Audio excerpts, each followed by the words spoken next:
जिंदगी में यदि तुम्हें सुख चाहिए, शांति चाहिए, किसी दूसरे से अपेक्षा मत रखो रे। तुम अपनी जिंदगी की शैली बदल दो। फिर से कहना चाहता हूं, दूसरे से अपेक्षा करने की वो शांत रहे, ये अपेक्षा छोड़ दो।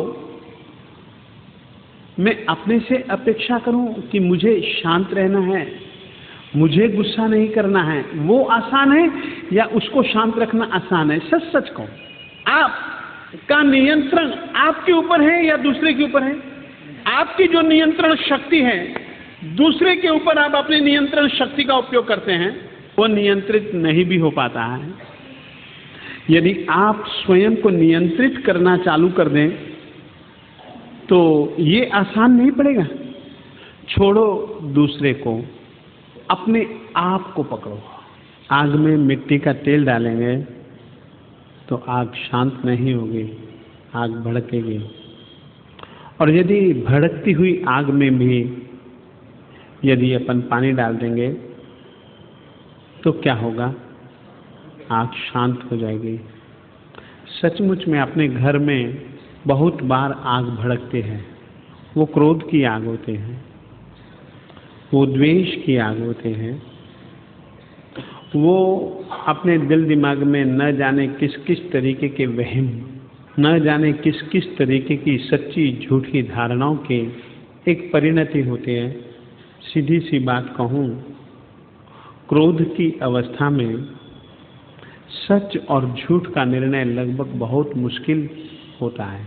सच झूठ, हित अहित का निर्णय जिस समय मन शांत होता है उस समय ही हर एक आत्मा कर सकता है।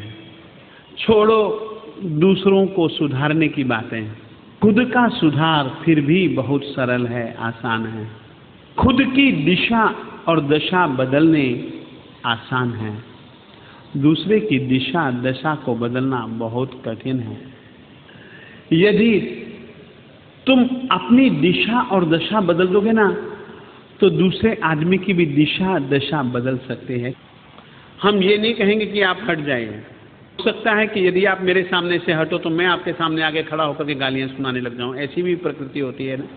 वहां खड़े रहिए, कोई बात नहीं, खड़े रहिए, बिल्कुल खड़े रहिए, ताकि चुप रहिए, बस और कुछ नहीं।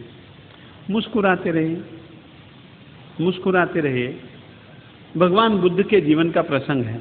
भगवान बुद्ध का एक आदमी बड़ा विरोधी था और गालियां ही गालियां बका करता था। एक बार स्वयं महात्मा बुद्ध को जब पता लगा तो महात्मा बुद्ध उसके घर आ गए और अब महात्मा आए तो उसने कहना पड़ा कि साहब आओ बैठो। उसने मिठाइयाँ रखी, नमकीन रखे कि साहब थोड़ा सा तो लो, थोड़ा सा तो खाओ। महात्मा बुद्ध ने कहा कि आज भूख नहीं है, इसलिए मैं तो एक कण भी नहीं खाऊंगा, कि मर्जी। महात्मा बुद्ध ने कहा ठीक है, मेरी मर्जी तो सही, एक सवाल का जवाब तो दे। तू लेकर के आया, मिठाई लाया, नमकीन लाया, मिर्ची भी लाया, रोटी भी लाया, सब कुछ लाया, भोजन का समय जान करके तू लाया, मैंने नहीं खाया। तो ये चीजें किसकी? आपके घर हम आए, मेहमान बन करके आए, आप परोसो, हम यदि न खाएं तो वो चीजें किसकी? इतना तो बोल ही सकते हो कि हमारी, कि नहीं बोल सकते हो? मैं कोई बीच में होशियारी की बात नहीं कर रहा हूं। नहीं है, तेरी गालियां तू जो देता है ना, मैं लेता ही नहीं। अब वो गालियां किसकी? और उस दिन के बाद से बुद्ध को उसने कभी गालियां नहीं दी। जब पता लग जाए कि मेरा गुस्सा मेरा ही अहित करता है, सामने वाले का तो कुछ बिगड़ा ही नहीं, वो तो हंसता ही रहा।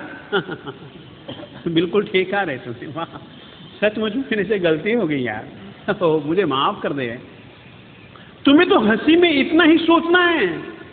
यदि वो कहे कि यार तू जवाब भी नहीं देता, बहरा हो गया क्या, अब गुस्सा उसका बढ़ेगा इससे। उसने कहा नहीं, बहरा नहीं हुआ हूं, माफी मांगता हूं, मुझको तो माफ कर दे यार, हो गई बात, खत्म कर यार, शांत हो जा। यदि इतनी भी प्रेम से हंसी हंसी में बात कह दोगे, क्या वो तुम्हारी हंसी के साथ में हंसेगा? नहीं हंसेगा या नहीं हंसेगा? जलता हुआ आदमी भी ठंडा हो जाएगा। अंगारे के ऊपर मानो पानी के छींटे मारे तुमने। यदि सचमुच में शांति चाहते हो, शांत रहो, यह ही दूसरे को शांत करने का उपाय हो सकता है।